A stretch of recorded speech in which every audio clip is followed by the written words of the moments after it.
If President Trump gets his wish for a trade war, Wisconsin's economy stands to be among the early casualties.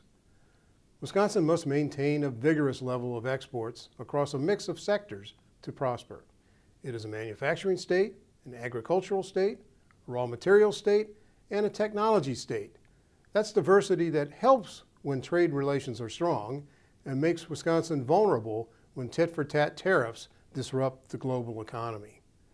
Those kinds of retaliatory measures are what the markets and most economists fear now that Trump has declared the United States will impose steep tariffs on steel and aluminum imports. It's right for Congress and the individual states to warn the president that trade wars are, not as he says, good and easy to win. Instead, they're a path toward destroying jobs, harming consumers, and protecting inefficient industries. As our Tech Metrics graphics showed, Wisconsin is a state with a broad range of exported goods and services. That means it would be a target-rich environment in a trade war. A year ago, when the Washington Post reported on places in America that are most vulnerable to a trade war, Wisconsin showed up prominently on a heat map, as did many other Midwestern states. Fond du Lac ranked as one of the 10 most trade-dependent metro areas in the country, with exports making up about 25% of its gross domestic product. Nearly 6 million U.S. jobs are directly tied to exports, and another 6 million are indirectly tied to trade as well.